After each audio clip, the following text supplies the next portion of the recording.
Hello everyone and welcome back to my channel. I hope you are doing good. So today I'm going to show you how you can send mail with attachment in Laravel. So let's get started. So in my previous video I've shown you how you can configure mail, and in env you can see all the details of mail. There you can define your smtp details, all the details. After that, in web.php you can see it's going to contact controller index function, and inside index function I'm sending my mail I'm sending to my email id only. After that, my first mail, inside that you can see envelope is there where subject is written, and after that content is there. So that is loading my view file. So in view file you can see I'm just having one mail template, simple mail template. So how you can send dynamic data to your mail, that I'll be showing, and with that how you can pass attachment as well.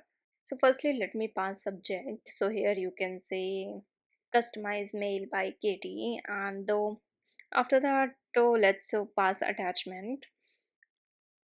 Third will be, let's say, data, that dynamic data you want to send. So let's say all these things you can get from a form. I'm just writing it here, you can get it from a form here. So in data right now I'm just sending one name, let's say Katie, and all these things I need to pass to my first mail. So here let's say subject you can see in envelope, and content, attachment, all these three I need to send here. So for that let's pass all these three in instance of this. So let's say subject first, then attachment, and third will be data. So here in my first mail I need to get all these three. So for that we will be using constructor. So let's get all these three in constructor as a argument. So after getting in constructor, we need to hold that in some variables. So let's create some class variables here. So let's say public, first one you can say subject, then attachment, and third let's say mail data. So now in constructor, let's pass the value of arguments here with into these variables. So here let's say a subject assign with subject. After that, attachment with attachment, and third one is mail data with data. So now these variable of class are holding the values. So after that, let's change the subject.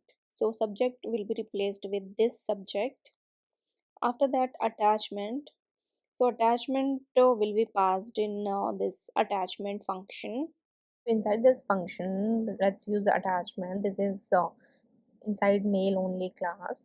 So from that we will be using from storage, and we are passing attachment here. So here this attachment you will be sending, like, and inside with this attachment here path you will be sending. There are three parameters that mostly in attachment you will be sending. One is path, second is what type of it is, like image, png, basically mime type. So here, and third, how you want to send it, like rename. So for rename also you can send it dynamic. Here I'm just writing name. All these I'll be defining in my controller later on, so don't worry about it. So now let's just return it, and now in controller let's write attachment. I have defined just blank array. So here first one that I'll be defining is path. So let's say from storage I'll be getting it. So let me define other keys as well. So write name, and after that mime type. So now for path, let's get from storage. So write storage URL, and let's say file name. So file name is career underscore banner dot jpg. So after the name, let's say career only, and mime type will be image slash jpeg.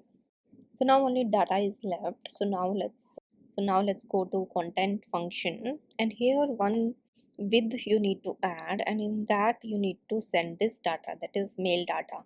So mail data as an array I'm sending key, and in that pass this mail data. So here whatever I'm sending I can fetch this in my blade file. So here you can see in contact controller the data is having name Katie.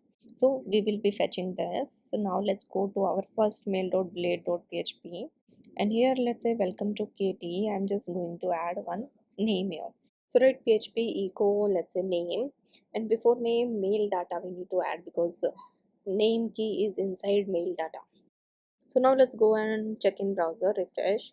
So here you can see the body must be a string. So here I guess attachment is not having the correct path. So let's give a correct path to the attachment. So here let's say before storage add base path. Inside URL pass let's say app public. Inside storage folder you can see the complete path. So that I'm sending here. So that's the complete path. So till image, and also one more change, that is in attachment. Right now from storage we are getting, but now from path we will be getting because I have sent complete path. So now let's go and check in browser, refresh. So you can see it's now reloading and success is there. So here let's wait, and here you can see we have received. So here you can see customized mail by Katie, that subject I have given. Here you can see welcome to Katie, and name also I've given Katie, so it's taking. And attachment you can see name is career. So you can compare from file, you can see subject customized or mail by Katie, name is career, and same in mail you can check image name is career. So that's how you can send customized mail. So in this video I've shown you how you can send data to your mail, how you can send a customized subject, and how you can send attachments. So if you have any doubt related to this topic, then you can comment down in the comment section. So that's all in this video. I hope you like this video. Please like, share and subscribe to my channel.